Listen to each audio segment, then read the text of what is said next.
सबसे पहला जो इसका बेनिफिट है वो यही है कि आपके जो एम्प्लॉयज होते हैं वो मोटिवेटेड रहते हैं, क्योंकि उन्हें पता है कि अगर वो बहुत मन लगाकर काम करेंगे, उनकी एफिशिएंसी अच्छी होगी और आपको ऑर्गेनाइजेशन अगर उसे एक्नॉलेज करेगी, so there are chances that they get promoted, जिससे उनको सैलरी हाइक और बहुत सारी चीजें मिलेंगी। सो जब एम्प्लॉयज में ये फीलिंग होती है when they know about it, तो वो एक अलग लेवल ऑफ मोटिवेशन से काम करते हैं। दूसरा, आपका जो लॉयलिटी है एम्प्लॉयज की, वो भी ऑब्वियसली आप देखेंगे कि ज्यादा होगी। दे विल बी मोर लॉयल। वो नहीं चाहेंगे कि आपके ऑर्गेनाइजेशन को छोड़कर वो कोई और ऑर्गेनाइजेशन ज्वाइन करें, अगर आप उन्हें मौका देते हैं आगे प्रमोट होने का। सो अगर इंटरनल सोर्सेज पर आप जाते हैं विज़िवी एक्सटर्नल सोर्सेज, उन्हें पता है कि अगर आपको कोई हायर लेवल के लिए कोई जॉब वैकेंट है तो आप बाहर से किसी को एम्प्लॉय नहीं करेंगे, आप इंटरनली ही देखेंगे कि कौन सा एम्प्लॉय ज्यादा अच्छा परफॉर्म कर रहा है, कौन ज्यादा काबिल है, और आप उसे वो पोजीशन देने वाले हैं। So they will be more loyal और वो और अच्छा काम करने की कोशिश करेंगे। नेक्स्ट इज द प्रोसेस जो होता है वो बहुत सिंपल होता है। हमने पिछली वीडियो में भी यही बात की थी कि इस केस में जब आप हायर करना चाहते हैं, आप रिक्रूट करना चाहते हैं इनफैक्ट इनिशियली, तो आप सिर्फ क्या करते हैं, आप एक ईमेल भेज देते हैं जिसमें आप एम्प्लॉय को बताते हैं कि so and so position is vacant, we are inviting applications, और एम्प्लॉयज जो भी वो क्वालिफिकेशंस रखते हैं वो आपके पास अप्लाई करना शुरू कर देते हैं। सो वो प्रोसेस बहुत सिंपल है, इट्स नॉट कॉम्प्लिकेटेड, जहां आपको देखना पड़ेगा कि कहां से रिक्रूट करें, कैसे करें, कौन सा source of recruitment cost effective है, एडवर्टाइजमेंट करें या कैंपस से रिक्रूट करें। सो वो सब कंफ्यूजन या वो सब कॉम्प्लेक्सिटी यहां नहीं होगी। Next is it is time saving, obviously बहुत क्विक रहेगा बिकॉज आपको बहुत ज्यादा तामझाम नहीं करना है, तो आप बहुत जल्दी से, अगर लेट्स से आज मैंने डिसाइड किया है कि मुझे ये पर्टिकुलर पोजीशन है, इसके लिए मुझे लोगों को रिक्रूट करना है, एम्प्लॉयज को रिक्रूट करना है, सो मे बी इसमें मुझे शायद सिर्फ 2 दिन लगे उस पोजीशन को फिल करने के लिए। आप मे बी नेक्स्ट डे का ही आप इंटरव्यू शेड्यूल कर सकते हैं, you already know about the employee, उसका परफॉर्मेंस डेटा आपके पास है, सो बहुत ज्यादा टाइम नहीं लगता इस केस में उस जॉब वैकेंसी को फिल करने में। लेकिन अगर आप एक्सटर्नल सोर्सेज में जाते हैं तो वहां टाइम लगता है। Next is this is very cost effective. जब हम बात करते हैं कॉस्ट इफेक्टिवनेस की, सो कीप इन माइंड हम 2 चीजों के बारे में बात कर रहे हैं यहां पर, एक रिक्रूटमेंट कॉस्ट की और दूसरा ट्रेनिंग कॉस्ट की। रिक्रूटमेंट कॉस्ट क्या है, जब आप रिक्रूट करते हैं तो लेट्स से एडवर्टाइजमेंट दे रहे हैं, सो उस एडवर्टाइजमेंट को देने की आपको कॉस्ट लगेगी, इट्स वेरी कॉस्टली इंडीड। तो वहां वो जो रिक्रूटमेंट कॉस्ट, अगर आप प्लेसमेंट एजेंसी से हायर कर रहे हैं, वहां से आप रिक्रूटमेंट करना चाह रहे हैं, तो वहां भी आपको प्लेसमेंट एजेंसीज को कुछ अमाउंट पे करना पड़ेगा। ऑब्वियसली वो आपको ऐसे ही अपनी सर्विसेज नहीं देने वाले, सो वहां कॉस्ट रहती है बहुत रिक्रूटमेंट में। साथ ही साथ ट्रेनिंग की कॉस्ट भी बहुत ज्यादा है। ट्रेनिंग की कॉस्ट क्यों ज्यादा है, क्योंकि एक्सटर्नल सोर्सेज से जब आप रिक्रूट करते हैं ना, वहां कॉस्ट आपको पे करनी पड़ेगी उन्हें समझाने के लिए कि आपकी ऑर्गेनाइजेशन कैसे काम करती है। लेट्स से अगर एक एम्प्लॉय जिसको आपने रिक्रूट किया है या करना चाह रहे हैं, वो सेम इंडस्ट्री में काम करता है, उसे पता है वो इंडस्ट्री में काम कैसे होता है, लेकिन फिर भी आपकी अपनी ऑर्गेनाइजेशन के जो प्रोसीजर्स हैं और जिस तरह से आप काम करते हैं उसे समझाने में, बताने में समय लगता है। सो अगर आप internal source of recruitment use करते हैं, सो ये एक बहुत बड़ा फायदा है कि इस केस में आपकी ट्रेनिंग कॉस्ट बिल्कुल मिनिमल रहती है। मे बी क्योंकि एक हाई पोजीशन है तो आपको उसे उस पर्टिकुलर हाई पोजीशन को लेकर थोड़ा बहुत बताना पड़े, बट ओवरऑल एटलीस्ट ऑर्गेनाइजेशन के बारे में उसे पहले से काफी कुछ पता होता है। सो वहां आपकी ट्रेनिंग कॉस्ट में आपको सेविंग रहती है। नेक्स्ट इज, इस केस में कोई भी ओवर या अंडर स्टाफिंग अगर है तो आप उसे बैलेंस कर पाते हैं। बैलेंस कैसे कर सकते हैं, लेट्स से आपके पास 2 डिपार्टमेंट्स हैं, एक डिपार्टमेंट में बहुत ओवर स्टाफिंग है, आपको लग रहा है इतने एम्प्लॉयज नहीं चाहिए, कम चाहिए, दूसरी जगह पर आपको और एम्प्लॉयज रिक्रूट करने की जरूरत लग रही है, सो आप सिंपली एक उस ओवर स्टाफ्ड डिपार्टमेंट से कुछ एक लोगों को ट्रांसफर कर सकते हैं अंडर स्टाफ्ड डिपार्टमेंट में, और आप उस प्रॉब्लम का सोल्यूशन आपको मिल जाएगा। सो जब भी ओवर स्टाफिंग, अंडर स्टाफिंग रहती है और आपको बैलेंस करने की जरूरत होती है स्टाफ को इन टर्म्स ऑफ क्वांटिटी, तो आप वो बहुत इजीली कर सकते हैं through internal sources of recruitment. Next is it helps you develop future managers also.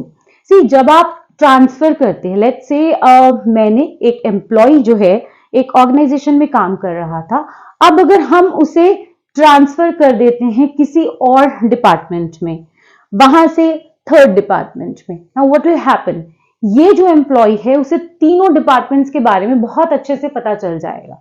क्यों? क्योंकि उसने सभी डिपार्टमेंट्स में काम किया है। अब इस केस में अगर फ्यूचर में एक मैनेजर, एक हायर लेवल पर कोई पोजीशन अगर वैकेंट है और आपको उसके लिए एम्प्लॉयज चाहिए, सो प्रोबेबली ये जो कैंडिडेट है जो हर जगह ट्रांसफर हो चुका है, जिसने सब डिपार्टमेंट्स अच्छे से देखे हैं, जिसे सारा काम बहुत अच्छे से समझ में आता है, प्रोबेबली ये ज्यादा अच्छा कैंडिडेट होगा उस पर्टिकुलर पोजीशन के लिए। सो इस केस में भी जब आप इंटरनल सोर्सेज ऑफ रिक्रूटमेंट पे जाते हैं, this really helps you. Now let's talk about the demerits of internal sources of recruitment. अब डीमेरिट्स में क्या है? अब we have talked about all the merits. आपका टाइम बच रहा है, आपकी रिक्रूटमेंट कॉस्ट बच रही है, आपकी ट्रेनिंग कॉस्ट बच रही है, बट ऐसा नहीं है कि इंटरनल सोर्सेज ऑफ रिक्रूटमेंट पर अगर आप जाते हैं तो उसमें प्रॉब्लम्स नहीं आएंगी, उसमें भी प्रॉब्लम्स आती हैं।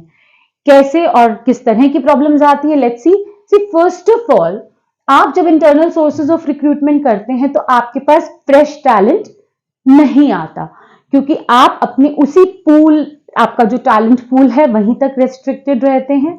आप उन कैंडिडेट्स को जो आपकी ऑर्गेनाइजेशन के बाहर हैं, लेकिन प्रोबेबली आपके एम्प्लॉइज जो करंटली आपके साथ काम कर रहे हैं उनसे बहुत ज्यादा क्वालिफाइड हैं, आप उन्हें अप्रोच ही नहीं करते हैं।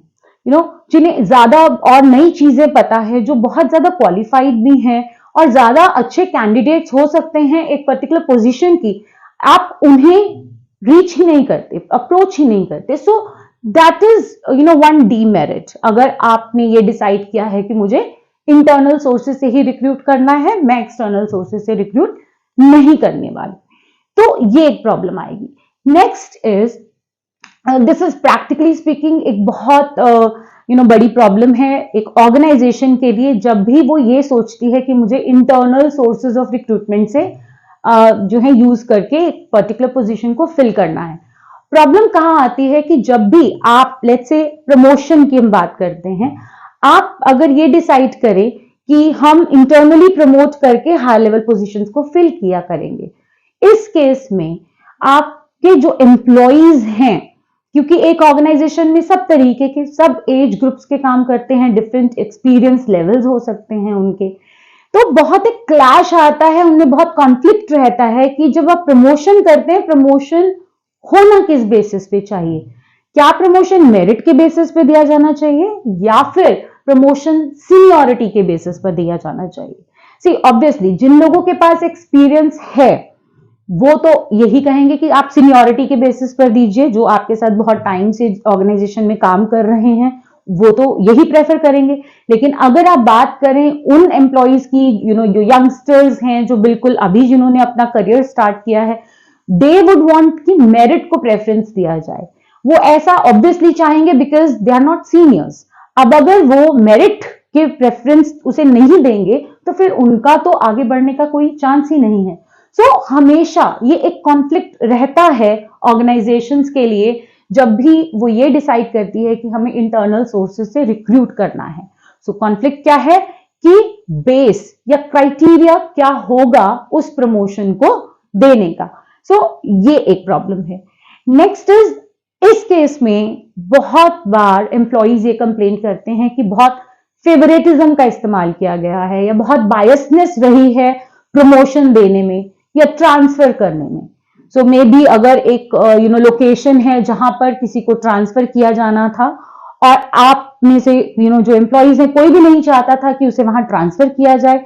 अब ऐसे में ऑर्गेनाइजेशन जिस भी एम्प्लॉय को वहां ट्रांसफर करेगी उसका दैट एम्प्लॉय में जस्ट थिंक कि मेरे साथ अच्छा नहीं किया गया या कोई बायसनेस की गई है, सो एक दैट काइंड ऑफ एनवायरमेंट जो है वो बिल्ड हो जाता है उस केस में कि फेवरेटिज्म प्रॉबेबली यूज किया गया। लेट्स से प्रमोशन, आपके पास 8-10 एम्प्लॉइज थे जो आपके अंडर वर्क कर रहे थे, जब आपने परफॉर्मेंस अप्रेजल किया, रेटिंग दी और फाइनली ये डिसाइड किया गया कि किसे प्रमोट किया जाना चाहिए, सो आपने जो भी एम्प्लॉय को आप पिक करेंगे, अदर एम्प्लॉयज वुड और मे से कि हाँ फेवरेटिज्म यूज किया गया है, this employee was not that deserving.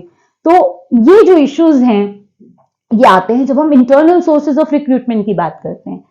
Next is limited choice. इस पर हमने पहले भी डिस्कस किया है कि जब आप इंटरनल सोर्सेज से करते हैं रिक्रूट तो आपके पास चॉइस बहुत लिमिटेड होती है। आप maybe there would just be a pool of say few employees और आपको उन्हीं में से देखना पड़ेगा आपको पोजीशन किससे फिल करनी है। लेकिन अगर आप एक्सटर्नल सोर्सेज में जाते हैं तो वहां बहुत इट्स लाइक कोई एंड नहीं है उसका, आप कहीं भी कितनी भी ऑप्शंस एक्सप्लोर कर सकते हैं depending on your requirement. Next is it decreases enthusiasm. अब ये एक और प्रॉब्लम है जो आती है जब आप बात करते हैं let's say if there is an organization जहां प्रमोशन जो है वो टाइम बाउंड रहती है।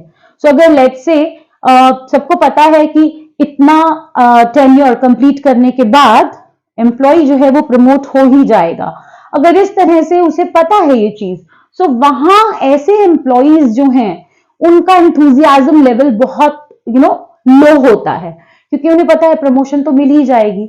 सो ये भी एक प्रॉब्लम आती है इस केस में। Next is it hampers spirit of competition. Well obviously क्योंकि आप जो रिक्रूटमेंट कर रहे हैं वो बाहर से नहीं कर रहे, जो एम्प्लॉयज ऑर्गेनाइजेशन में काम करते हैं उन्हें अच्छे से पता है कि बाहर से तो कोई आने वाला है नहीं, जो भी रिक्रूटमेंट होगा वो इंटरनली ही होगा। तो जब आप उन्हें उन आउटसाइड कैंडिडेट्स जो प्रोबेबली बहुत क्वालिफाइड हैं, बहुत टैलेंट रखते हैं, जब तक आप अपने एग्जिस्टिंग एम्प्लॉयज का उनके साथ कंपटीशन नहीं इंश्योर करेंगे तो यू वुड फाइंड कि चीजें बहुत अच्छे से वर्क नहीं करेंगी probably, and issues like productivity and all of this में कम। सो प्रोडक्टिविटी का लेवल भी कम हो जाएगा। They would not be probably very keen on it कि हम बहुत अच्छे से काम करें और हम कुछ नया करके दिखाएं। सो वो जो स्पिरिट ऑफ कंपटीशन है वो मिसिंग होती है। प्रोडक्टिविटी लो होने का एक तो ये कारण है ही, और दूसरा लेट्स से अगर आप बहुत फ्रीक्वेंटली किसी को ट्रांसफर करते हैं, क्योंकि हम इंटरनल सोर्सेज की बात कर रहे हैं, सो प्रमोशन भी हो सकता है, ट्रांसफर भी हो सकता है। अगर ट्रांसफर बहुत फ्रीक्वेंटली आप कर रहे हैं, एक डिपार्टमेंट फिर दूसरा डिपार्टमेंट फिर तीसरा डिपार्टमेंट, अब इस केस में हो सकता है और होता है कि जब एक एम्प्लॉय को आप नए डिपार्टमेंट में डालते हैं तो उसे कुछ टाइम लगता है कंफर्टेबल होने में, उन नई चीजों को सीखने में जो वहां डिफरेंट हैं, जो उसके लिए नई है। फिर आप तीसरे डिपार्टमेंट में डालते हैं, फिर उसे समय लगता है। सो ये सब जो है बहुत ज्यादा प्रोडक्टिविटी को हैम्पर करता है एक ऑर्गेनाइजेशन की। So these are the issues और these are the demerits when you go for internal sources of recruitment. So these are the points of merits and demerits for internal sources of recruitment. That is all for today. Thank you.